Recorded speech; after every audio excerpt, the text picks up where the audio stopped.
हरे कृष्णा। आज का हमारा टॉपिक है कृष्ण भावना भावित कर्म। तो इसको समझने के लिए हमें पहले जानना होगा कि पिछले अध्याय में भगवान श्री कृष्ण ने क्या बताया था ना। जैसे ये जो 5वां अध्याय है वो तीसरे और चौथे अध्याय के आगे फर्दर भगवान बता रहे हैं। तो तीसरे अध्याय में पूरा कर्म योग भगवान ने बताया था, दूसरे अध्याय में तो पूरा गीता का सार है, पूरा गीता को संक्षिप्त रूप में वर्णन किया गया है। और तीसरे अध्याय में भगवान ने कर्म योग के बारे में वर्णन किया है कि मनुष्य को किस प्रकार कर्म करना चाहिए, कर्म क्या है, अकर्म क्या है, विकर्म क्या है, इसका वर्णन चौथे अध्याय में आया था। और साथ ही में भगवान बताते हैं कि श्रद्धा पूर्वक जो दिव्य ज्ञान में समर्पित रहता है, अपनी इंद्रियों को वश में कर लेता है, वही ज्ञान को प्राप्त कर सकता है। और ज्ञान प्राप्त करने वाले को ही आध्यात्मिक शांति की प्राप्ति होती है ना। तो ये सब कह के भगवान अर्जुन को कहते हैं कि तुम इस अज्ञान से ऊपर उठो। ये जो तुम्हारे हृदय में अज्ञान के विभिन्न प्रकार के संशय, डाउट्स बार बार आ रहे हैं, तो उन सब संशयों को ज्ञान से, आध्यात्मिक ज्ञान से काट डालो और भक्ति योग में समन्वित होकर तुम खड़े हो जाओ और युद्ध करो। तो जब ऐसी बात भगवान से अर्जुन ने सुनी तो अर्जुन थोड़ा डाउट उन्हें आ गया। उन्हें लगा कि अभी तो भगवान कह रहे हैं कि कृष्ण भावना भावित कर्म करना चाहिए, है ना, कर्म भगवान को समर्पित करके करना चाहिए। ऊपर से कह रहे हैं कि तुम जो है अभी उठो और कर्म को करो, युद्ध करो। तो मैं क्या करूं, कर्म करूं या ना करूं? तो उसी को दिमाग में रखते हुए अर्जुन भगवान से प्रश्न पूछते हैं, जो हमारा 5वां अध्याय का शुरुआत होती है।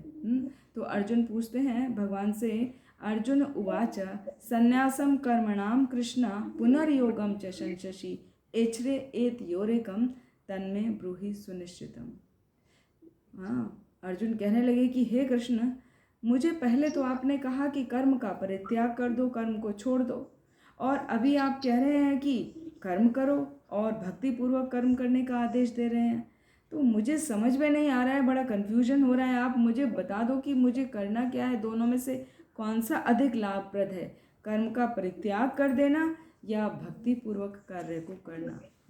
तो यहाँ से चैप्टर की शुरुआत होती है। तो ये पूरे अध्याय को हम 4 सेक्शन में समझ सकते हैं। तो पहला तो ये अर्जुन का प्रश्न है, इसी प्रश्न का उत्तर देने के लिए इसके फर्दर 3 सेक्शन किए गए हैं, जिसमें श्लोक संख्या 2 से 6 में भगवान बता रहे हैं कि कर्म योग जो है वो इक्वल टू संन्यास योग या कृष्ण भावना भावित कर्म ही वो है कि कर्म का परित्याग करना है। दोनों का मतलब कर्म का परित्याग करना यानी कि संन्यास, और कर्म योग करना, वो दोनों वास्तव में एक ही चीज़ है, वो अलग अलग नहीं है।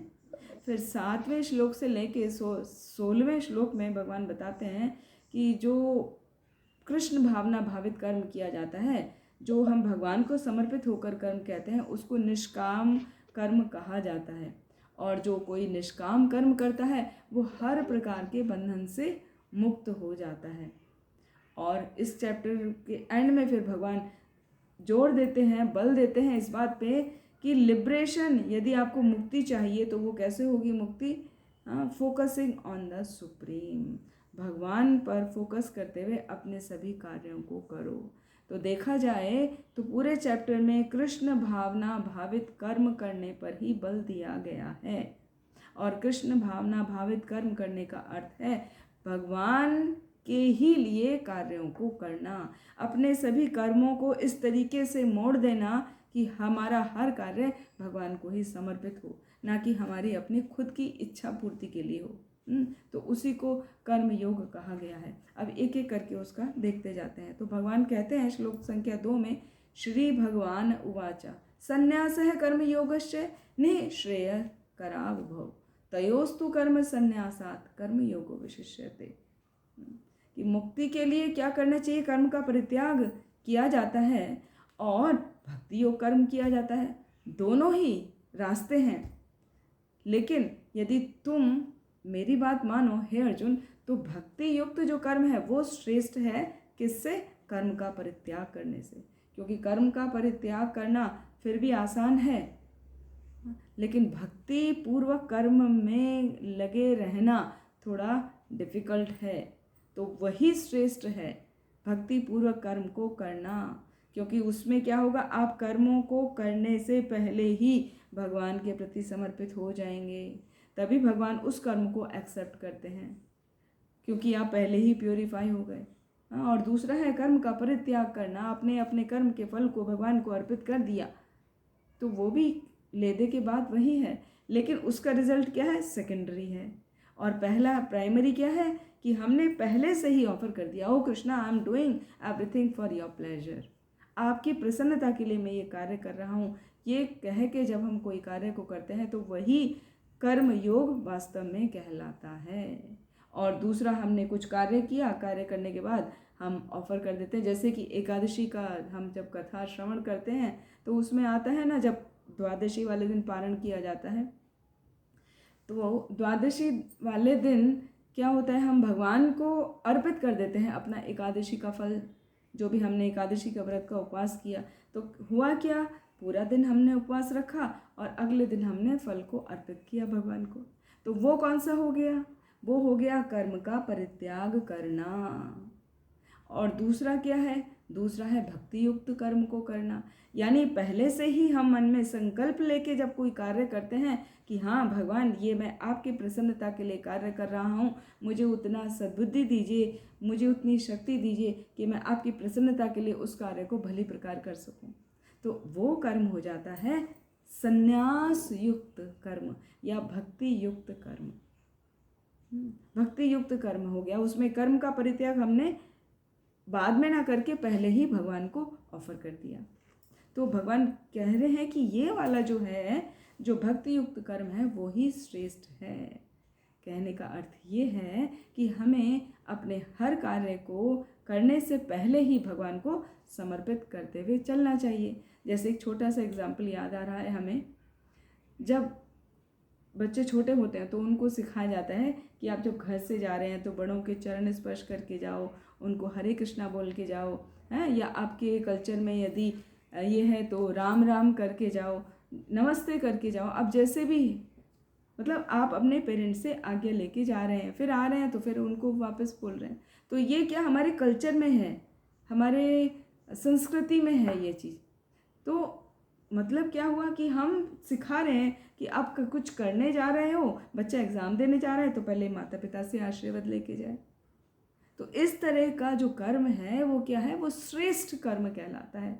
भगवान इसी बात को यहाँ पर बता रहे हैं कि आप जो भी कोई कार्य करने जा रहे हैं तो वो पहले भगवान को अर्पित कर दें कि हे भगवान, आज आपकी प्रसन्नता के लिए मैं ये कार्य करने जा रहा हूँ, या मैं आज नया कुछ स्पेसिफिक मैंने कर्म करने का सोचा है, तो वो प्लान किया है, आज मैं करने जा रहा हूँ, तो आप मुझे शक्ति दीजिए, कृपा कीजिए अपनी कि मैं वो अच्छे सही प्रकार से भले प्रकार कर पाऊँ, सही ढंग से कर पाऊँ।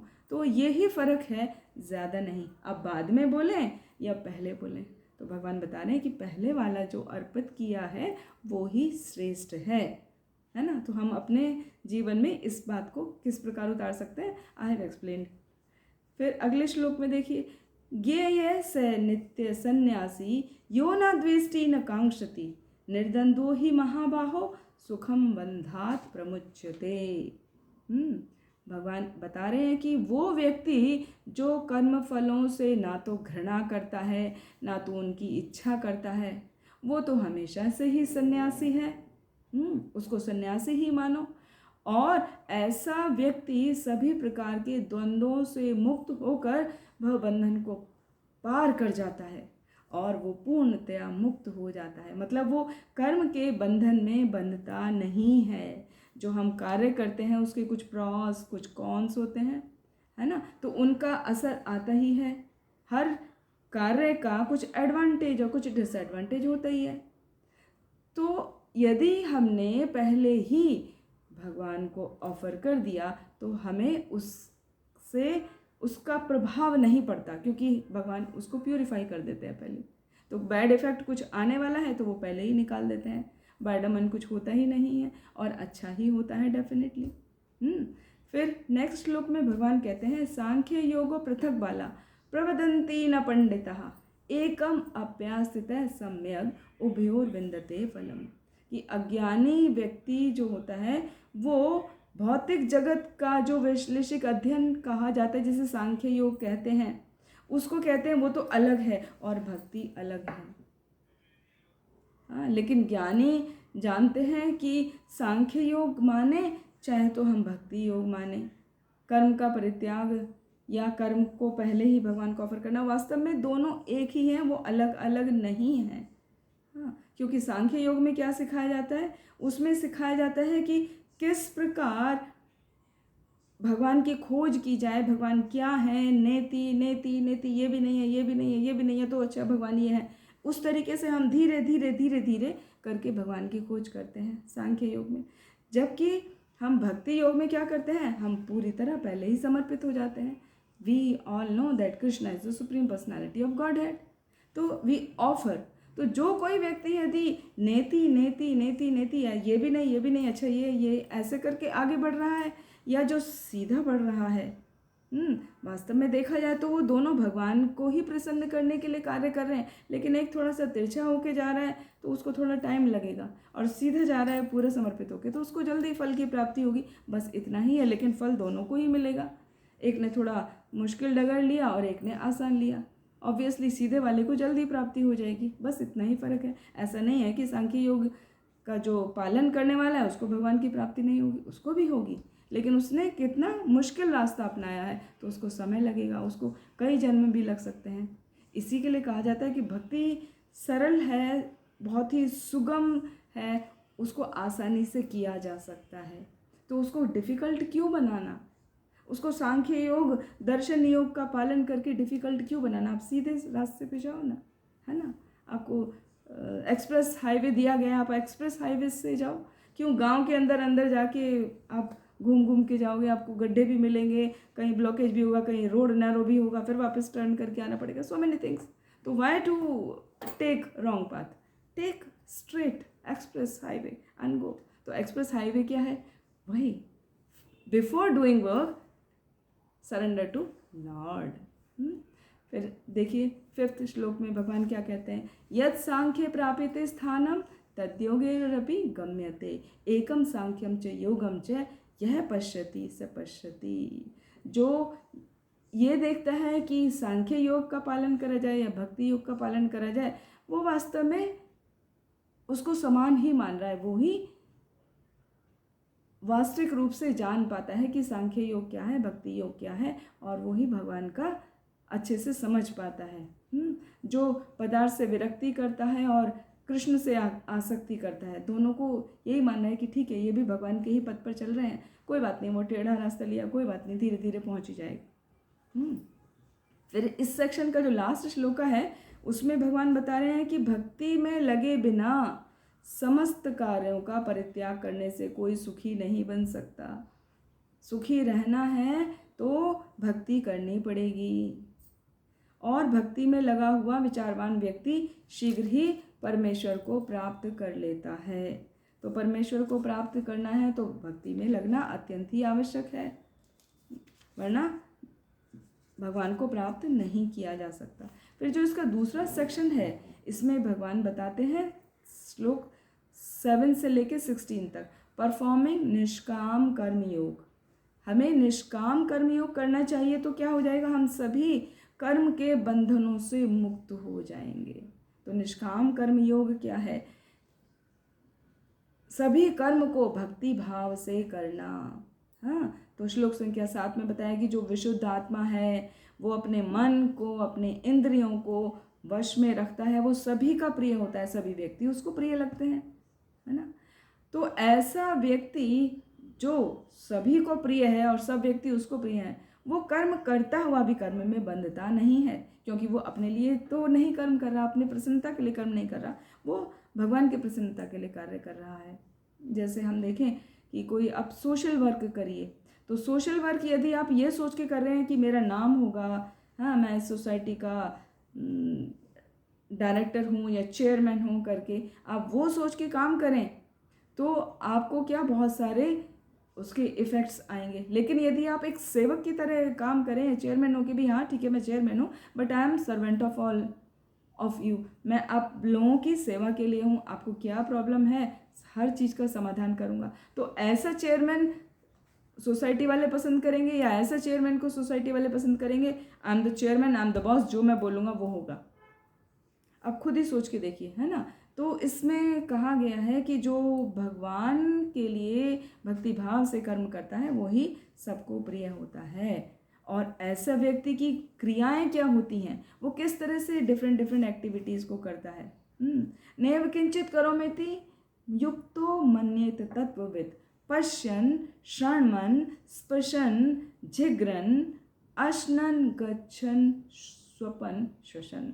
मतलब उसकी जो एक एक एक्टिविटी होती है वो सब एक्टिविटी में जानता रहता है कि वो मैं नहीं कर रहा हूँ, चाहे वो खा रहा है, चाहे वो पी रहा है, चाहे वो कुछ सुन रहा है या बोल रहा है, सूंघ रहा है, चल फिर रहा है, कोई भी एक्टिविटी वो कर रहा है तो हर एक्टिविटी में वो समझ रहा है कि ये मैं नहीं कर रहा हूँ, हाँ ये क्या है, भगवान के द्वारा मेरे से कराई जा रही है। मैं इंद्रियों से अलग हूँ, मैं क्या हूँ, एक शरीर हूँ, उसमें इंद्रियां हैं, कर्मेंद्रियां हैं, 5 कर्मेंद्रियां हैं, 5 ज्ञानेंद्रियां हैं, उनके द्वारा मिलकर मेरा शरीर बना है। तो मैं उनसे कार्य कर रहा हूँ, लेकिन मैं वो नहीं हूँ, मैं तो उनसे अलग हूँ। ये तो मुझे एक माध्यम मिला हुआ है जिसके कारण मैं कार्य करता हूँ।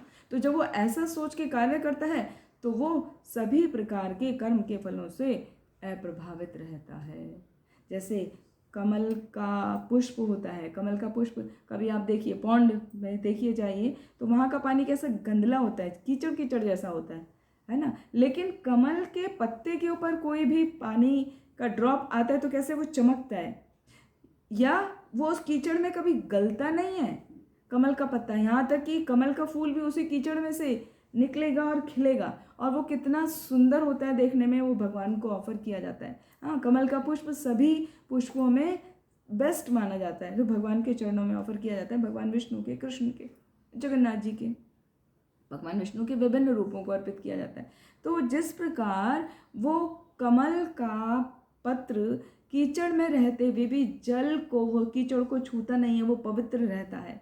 तो वो व्यक्ति जो अपने हर कार्य को भगवान को ऑफर करता है, वो भले ही कुछ भी कार्य कर रहा है, अपनी डेली एक्टिविटी कर रहा है, अपना ऑफिस वर्क कर रहा है, अपना रूटीन वर्क कर रहा है, बच्चा है तो अपना वो स्टडीज़ कर रहा है, लेकिन यदि वो मन में जान रहा है कि मैं ये शरीर नहीं हूँ, मैं जो कार्य कर रहा हूँ वो भगवान के ही लिए, भगवान की प्रसन्नता के लिए ही किया जा रहा है, तो बच्चा क्या या कोई भी व्यक्ति अपने कर्म के फल में बंधता नहीं है, वो उससे अलग रहता है। जैसे कमल का पुष्प है ना, उसको फर्क नहीं पड़ता कीचड़ का, ऐसे हम इस संसार में रहते हुए भी उससे अलग रहते हैं। तो यही सन्यासी होते हैं। सन्यासी भी इसी संसार में रहते हैं लेकिन वो उससे बंधते नहीं हैं। तो सन्यासी का अर्थ केवल वो नहीं है जो हर चीज़ का परित्याग कर दिए। सन्यासी का अर्थ वो है, भले ही वो गृहस्थ जीवन में रहते होंगे लेकिन वो किसी चीज़ से बंधते नहीं हैं, वो किसी चीज़ से आसक्त नहीं होते हैं, वो हर कार्य को भगवान को ही समर्पित करके करते हैं। तो वो गृहस्थ लाइफ में रहते हुए भी किसी सन्यासी से कम नहीं है। तो हमें अपने जीवन को इसी प्रकार चलाना चाहिए कि कुछ भी स्थिति हो उससे आसक्त नहीं हो। आसक्ति सिर्फ भगवान से और बाकी सबसे कर्तव्य, अपने कर्तव्य का पालन करो, और आसक्ति अटैचमेंट सिर्फ और सिर्फ भगवान से रखना चाहिए। तब हमें किसी प्रकार का कोई दुख नहीं होगा, किसी प्रकार की कोई ग्लानि नहीं होगी, कोई डिस्ट्रेसफुल लाइफ नहीं होगी, हमेशा हैप्पीनेस, हमें पीसफुलनेस फील होगी। फिर आगे भगवान बताते हैं कि इस प्रकार का व्यक्ति जो अपने कार्यों को कंट्रोल करके कर रहा है, अपने मन को, बुद्धि को, सभी इंद्रियों को शुद्ध करके कर्म करता है, वो बहुत बड़ा योगी कहलाता है। और ऐसा योगी क्या है, वो शुद्ध शांति को प्राप्त कर लेता है। क्यों? क्योंकि वो सारे कर्मों को मुझे अर्पित कर देता है। लेकिन साथ ही में भगवान उसका अपोजिट भी बता रहे हैं। यदि कोई व्यक्ति ऐसा नहीं करता है तो क्या करता है, अपने कर्म के फल से बंध जाता है। अपने कर्म के फल से बंध जाने का मतलब क्या है? अब जैसे फॉर एग्जांपल हमने 1 महीना काम किया, हमें मंथ के एंड में सैलरी मिली। अब सैलरी यदि हमने पूरी अपने लिए ही यूज़ कर ली, एक छोटा सा एग्जांपल, मतलब एक फैमिली के उसमें परिप्रेक्ष्य में समझने का कोशिश कीजिए। आपने पूरी सैलरी अपने ऊपर खर्च कर ली, ना तो आपने अपने पेरेंट्स को दी, ना तो आपने अपने बच्चों के ऊपर खर्च करी, तो क्या हुआ? आप कर्म के फल में बंध गए ना। हर कोई कहेगा, अरे बच्चा कहेगा पापा मेरे लिए ये लाना था, आप तो लाए नहीं। पेरेंट्स अलग कहेंगे, बेटा मेरी दवाएं आनी थी, मुझे इस महीने डॉक्टर को दिखाना था, मेरा चश्मा टूट गया, वगैरह वगैरह, सो मैनी थिंग्स। वो नहीं हुआ तो आपको क्या, आप उनके दबाव में आ गए। फिर आपको स्ट्रेस हो गया, अरे मैं अपनी लाइफ नहीं जी सकता क्या, मेरा अपना नहीं है। तो उसमें क्या हुआ, तो आप कर्म के बंधन में बंधते चले जाते हैं। और इसी को यदि आपने क्या किया, आते ही पेरेंट्स को भी हेल्प करी, जो उन्हें चाहिए था उनको किया, फिर आपको अपने बच्चे का भी ध्यान किया, फिर साथ में एक मिनट, कुछ तो कोई तो आ रहे हैं, साथ में कोई सोसाइटी का आपका गेट टुगेदर करना है, कहीं जाना आना है, आपने वो सब किया। तो वो सब करके आपने जो कर्म किया तो सभी लोग प्रसन्न हो गए, ठीक है। लेकिन आप किसी से बंधे नहीं, आप उनसे आसक्त नहीं हुए। तो यही बताया है भगवान ने, यहीं पर कहा, यही बताने की कोशिश करी है कि अपने समस्त कर्म फल को मुझे अर्पित कर देता है वो व्यक्ति प्रसन्न रहता है, और जो ऐसा नहीं करता वो अपने कर्म के फल से बंध जाता है।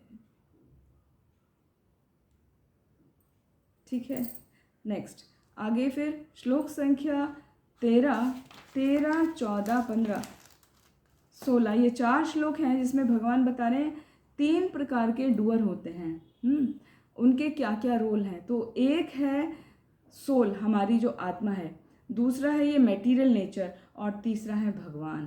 तो भगवान का कार्य क्या है, उन दोनों को सर्विस, जो मैन है लिविंग है उसको सर्विस प्रोवाइड करना, और मटेरियल नेचर वो सारी चीज़ों को अवेलेबल करता है। मतलब जैसे हम सोल हैं, तो सोल का क्या कर्तव्य है कि हम विभिन्न प्रकार के एक्शन करते हैं, हाँ, और एक्शन को करते हुए हम यदि भगवान को समर्पित होकर कर रहे हैं तो हम क्या, हमेशा सुखी रहते हैं। नव द्वारे पुरे देही नेव कुर्वन्न कार्यन, हम भले ही सारे कार्यों को कर रहे हैं, लेकिन यदि हम भगवान को समर्पित होकर कर रहे हैं तो हम सुखपूर्वक अपने शरीर में रहते हैं, हमें किसी प्रकार का दुख नहीं होता।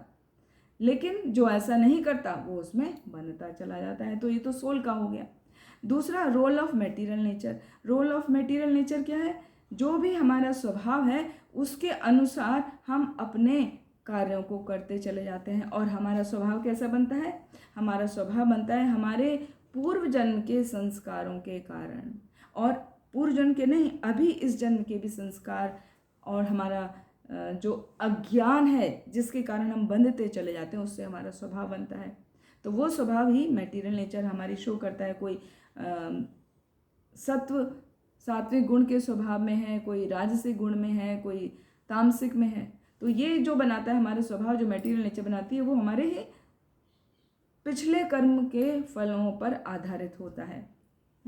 तो व्यक्ति को क्या करना चाहिए, अपने कर्मों को जब वो भगवान को अर्पित करते हुए चलता है तो ना तो पापों को ग्रहण करता, ना तो पुण्यों को ग्रहण करता, क्योंकि ये ही भगवान का स्वभाव है ना। भगवान कहते हैं कि मैं तुम्हारे किसी पाप को नहीं ग्रहण करूंगा, तुम्हारे पुण्य को नहीं ग्रहण करूंगा, मैं तो क्या हूँ, एक उसकी तरह हूँ, मैं आपको हमेशा देखता रहता हूँ और आपको अनुमति प्रदान करता हूँ। उपद्रष्टा अनुमंता च भर्ता भोक्ता महेश्वरा। भगवान हमारे हर कार्य को देखते रहते हैं और अनुमति प्रदान करते हैं जो भी हम करना चाहते हैं। तो जो कोई व्यक्ति इस प्रकार भगवान को अर्पित करके करता है अपने कार्यों को, तो भगवान उसको हर कार्य करने के लिए सैंक्शन करते हैं। और यदि वो नहीं करता भगवान की इच्छा के अनुसार, तो भी भगवान उसको करने देते हैं, लेकिन उसके कर्मों का फल उसको मानता चला जाता है। तो इस प्रकार से हम समझ सकते हैं कि ये 3 प्रकार के डूअर क्या हैं। तो भगवान उनको क्या कर रहे हैं, सबको सैंक्शन कर रहे हैं। जो भी कोई कार्य करना चाह रहा है उसको सैंक्शन करते जाते हैं, और प्रकृति हमें वो सब चीज़ें अवेलेबल कराती है। और जो सोल है, जो हम लिविंग एंटिटीज़ हैं, वो अपने स्वभाव के अनुसार हम बंधते चले जाते हैं। तो हम अपने स्वभाव के अनुसार बंधे ना, तो हमें क्या करना चाहिए, नॉलेज, हमें ज्ञान प्राप्त करना चाहिए। ज्ञान किसका, आत्मा का, परमात्मा का। हाँ, तो जब कोई आत्मा और परमात्मा के ज्ञान को प्राप्त करता है, जो भगवत गीता में हमें सुनने को मिलता है भगवान की वाणी के द्वारा, तो उस ज्ञान को प्राप्त करके हमारा अज्ञान इस प्रकार समाप्त हो जाता है जैसे सूर्य के प्रकट होने से सारा अंधकार, सारा कोहरा तुरंत छट जाता है ना। आजकल जैसे सर्दी का समय है ना, नॉर्थ इंडिया में तो पूरा कोहरा है, तो लेकिन फिर भी जिस दिन सूरज निकल गया ब्राइट एकदम, उस दिन क्या होगा, कोहरा भी पूरा सारा छट जाएगा और अंधकार तो तुरंत चला जाता है। तो जैसे सूर्य के प्रकट होने से अंधकार तुरंत छट गया, कोहरा तुरंत हट गया, उसी प्रकार यदि कोई भगवान को समर्पित होके अपने कार्यों को करता है तो उसका ज्ञान क्या हो जाता है, प्रबुद्ध हो जाता है और उसके सभी प्रकार की अविद्याओं का नाश हो जाता है। वो समझ जाता है कि हमें अपने कार्यों को किस प्रकार करना चाहिए। फिर अगला सेक्शन आता है 17 से लेके 29 श्लोक का। उसमें भगवान बता रहे हैं liberation bye focusing on the supreme. हमें मुक्ति की प्राप्ति करनी है तो कैसे होगी मुक्ति की प्राप्ति, यदि हम भगवान पर फोकस करेंगे। तो भगवान पर फोकस करने के भी विभिन्न तरीके बताए हैं। क्या है, जैसे श्लोक संख्या 17 में ही बताया, तद्बुद्धेय तदात्मान तन्निष्ठा तत्परायण। हाँ, कि अपनी बुद्धि को, मन को, श्रद्धा को, सब कुछ भगवान में स्थिर कर देता है ऐसा व्यक्ति, तो वो हर प्रकार के कलमश से, हर प्रकार के सिन से वो परे हो जाता है और वो प्रसन्न रहता है। साथ ही ऐसा व्यक्ति जो भगवान को समर्पित हो गया, वो उसमें एक क्वालिटी आ जाती है, क्या, विद्या विनय संपन्ने ब्राह्मणे गवि हस्तनी। वो ऐसा व्यक्ति विद्वान हो या ब्राह्मण हो या गाय हो, हाथी हो, कुत्ता हो, चांडाल हो, कोई भी हो, उन सबको समान दृष्टि से देखने लगता है।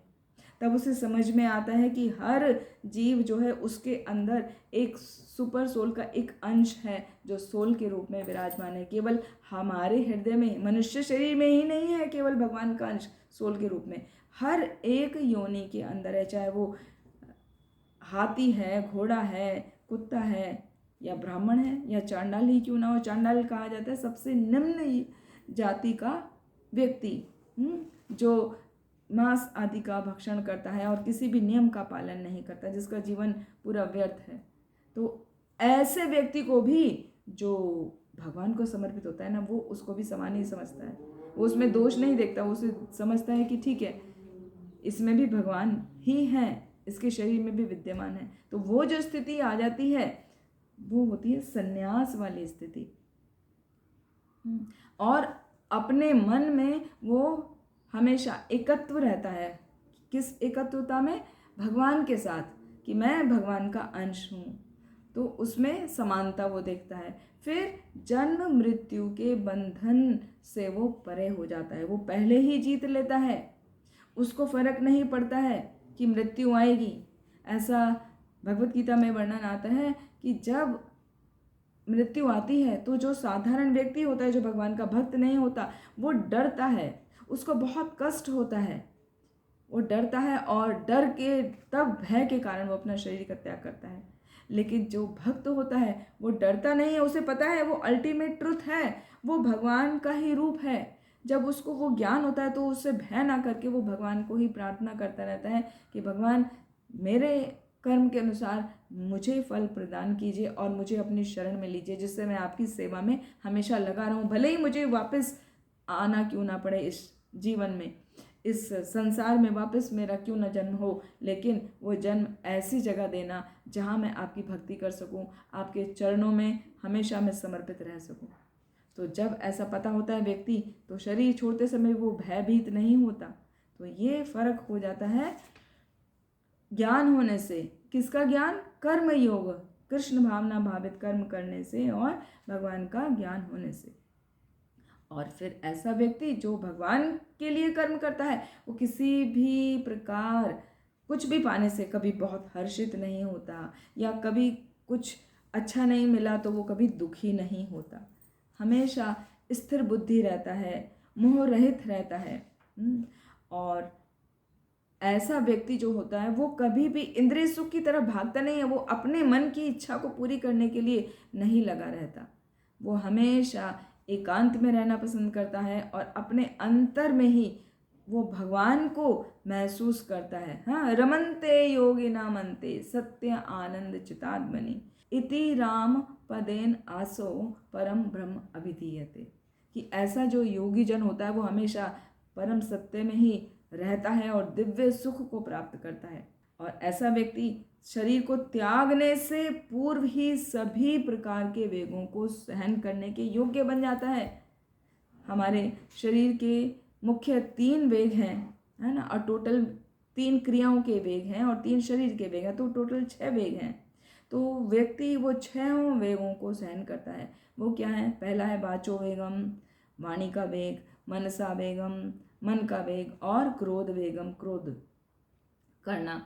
फिर वाचो वेगम, मनसा वेगम, जिह्वा वेगम, जिह्वा का वेग, जिह्वा का वेग है बहुत अच्छा खाना, टेस्टफुल, और बहुत बोलना, वाचालता, ये सभी जिह्वा का वेग है।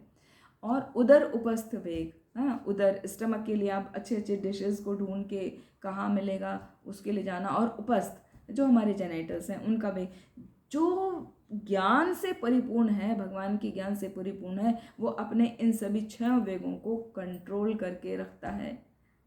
उसको शरीर त्यागने की आवश्यकता नहीं होती, वो उसका पूरा जीवन ही उन इच्छाओं पर, क्रोध की क्रियाओं पर, बोलने पर उस पर पूरी तरह कंट्रोल होता है उसे।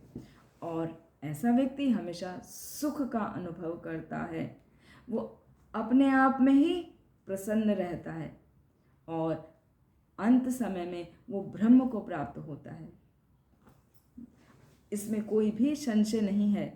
और वो इस जीवन में रहते ही सभी इच्छाओं से परे हो जाता है, क्योंकि वो आत्म संयमी होता है, भगवान को प्रसन्न करने के लिए निरंतर प्रयास करता रहता है। तो ऐसा करने से रिजल्ट ये होता है कि उसकी मुक्ति अवश्य ही संभावित है, अवश्यंभावी है, मतलब उसको मुक्ति अवश्य ही मिलती है। फिर है श्लोक संख्या 27, 28, 29 में पूरा उसको कंक्लूड करके भगवान बताते हैं, स्पर्शान कृत्वा बहिर्बाह्य चक्षु चैवांतर भ्रुवो। जो ज्ञानी व्यक्ति होता है वो क्या करता है? अपने इंद्रिय विषयों से आकर्षित नहीं होता, दृष्टि को अपने भौं के मध्य में केंद्रित कर लेता है और प्राण वायु को अपना, हाँ, जो हम प्राणायाम करते हैं उसके द्वारा कंट्रोल करके मन को, इंद्रियों को, बुद्धि को, सबको एक फोकस करके उनको वश कर लेता है। और इस प्रकार से वो भय, क्रोध से मुक्त हो जाता है। और जब वो इस अवस्था में निरंतर रहने लगता है तो वो पहले से ही मुक्त है। और लास्ट में भगवान बता रहे हैं peace formula. This is very important. इस चैप्टर का पूरा जो जिस्ट है वो है पीस फार्मूला। भगवान बता रहे हैं पीस फार्मूला क्या है? भोक्तारम यज्ञ तपसाम सर्वलोक महेश्वरम सुहृदम सर्वभूतानाम ज्ञात्वा माम शांतिम रक्षति। जो व्यक्ति मुझे सभी यज्ञों का, सभी तपस्याओं का भोक्ता मानता है, सभी लोकों का, सभी देवताओं का परमेश्वर मानता है और मुझे अपना हितैषी मानता है। सबसे बड़ा हितैषी कौन है? भगवान स्वयं। और सभी जीवों का उपकारी मानता है, वो हमेशा मेरे ही कृष्ण भावनामृत में पूर्ण रहता है और सभी प्रकार के दुखों से शांति लाभ को प्राप्त करता है। मतलब उसको किसी प्रकार का कोई दुख नहीं सताता। क्यों? क्योंकि वो जो भी कोई तपस्या कर रहा है वो तपस्या उसको पता है कि ये मैं अपने लिए नहीं कर रहा हूँ। सपोज हमने एकादशी का फास्टिंग किया या कोई और भी फास्ट हमने तपस्या की, ऑस्टेरिटी की, तो उसको ये पता है कि ये मैं अपने लिए नहीं कर रहा हूँ, ये भगवान के लिए कर रहा हूँ, तो वो पीसफुल रहता है। जो भी कोई देवी देवता आदि की पूजा करता है तो उसे पता है वो डायरेक्टली कहाँ है, वो भगवान के ही करनी चाहिए, तो भगवान ही उनका परम भोक्ता है। सभी जीवों को वो हितैषी होता है। जो भी कोई उससे हेल्प मांगने के लिए आता है उसकी वो हेल्प करता है। वो क्यों करता है? क्योंकि वो पता है कि सबसे बड़े हितैषी कौन है? भगवान है। तो मैं भगवान का अंश हूँ, भगवान की तरह वो प्रसन्न रहता है और वो सबकी हेल्प करता है। तो ऐसा व्यक्ति जो भगवान को अपना सबसे बड़ा उपकारी मानता है, हितैषी मानता है, सभी तपस्याओं का भोक्ता मानता है, तो वो हमेशा प्रसन्न रहता है, शांति प्राप्त करता है। और यही तरीका है हमेशा सुख और शांति प्राप्त करने का। तो इसके लिए एक लास्ट में प्रभुपाद ने बहुत सुंदर वर्णन किया है। यदि कोई अष्टांग योग करता है जिसमें है 8 स्टेप, पहला है यम, फिर नियम, आसन, प्राणायाम, प्रत्याहार, धारणा, ध्यान और समाधि, ये 8 स्टेप 1 बाय 1 यदि कोई प्रगति अभ्यास करता है तो वो प्रगति करता चला जाता है और वो सर्टेनली उसकी लाइफ बहुत ही सुखी होती है और वो बहुत ही पीसफुल होता है। तो यम का मतलब होता है नियमों का, विभिन्न प्रकार के नियमों का पालन करना, डूज आर द यम। और नियम मतलब डोंट्स, क्या नहीं करना। जब आप कुछ फॉलो करते हैं तो डूज एंड डोंट्स दोनों पालन करने होते हैं ना। तो जो डूज हैं कि हमें भगवान के लिए ही सब कार्यों को करना चाहिए, और डोंट्स हमें वो कार्य जो हमें भगवान से दूर ले जाएं, काम, क्रोध, लोभ इत्यादि, वो नहीं करना चाहिए। इस प्रकार से डोंट्स। फिर आसन, भगवान के लिए हमें थोड़ी देर मेडिटेट करना चाहिए, मेडिटेशन करना चाहिए, जपा करना चाहिए, थोड़ा प्राणायाम करना चाहिए, फिर प्रत्याहार करना चाहिए। प्रत्याहार करते हैं कहते हैं कि अपने इंद्रियों को इंद्रिय विषयों से हटाकर कंट्रोल किया जाए। फिर वो प्रैक्टिस करके करने के हमारी धारणा बन जाती है, फिर वही हमारा परफेक्ट ध्यान होने लगता है। और जब वो ऐसी स्थिति बार बार करते हैं तो वो समाधि आ जाती है। तो ये जो यम, नियम, आसन, प्राणायाम, प्रत्याहार, धारणा, ध्यान, समाधि, ये जो 8 स्टेप्स हैं, ये स्लोली किए जाते हैं। मतलब एक के बाद एक दूसरा स्टेप अपने आप आता चला जाता है। और जब हम ये फॉलो करते हैं, जिसको इन शॉर्ट अष्टांग योग कहते हैं, तो हम सुख की, शांति की प्राप्ति कर सकते हैं। लेकिन भगवान यहाँ बता रहे हैं अष्टांग योग करेंगे तो आपको सुख और शांति की प्राप्ति होगी, मगर वो कैसा है, थोड़ा सा डिफिकल्ट है। सबसे अच्छा क्या है, you do everything, every work, offer it to Krishna before doing, then you will be free from all the miseries, all the ill effects, all the sins, and you will be very happy. And this is the essence of peace, or you can say this is the peace formula.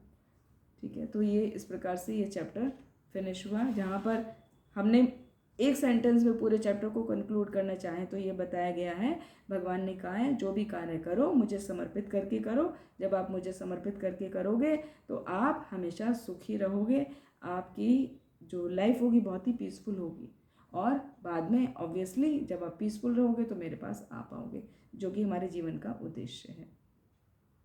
ठीक है, आप सभी का बहुत बहुत धन्यवाद। किसी का कोई प्रश्न है तो वो पूछ सकते हैं।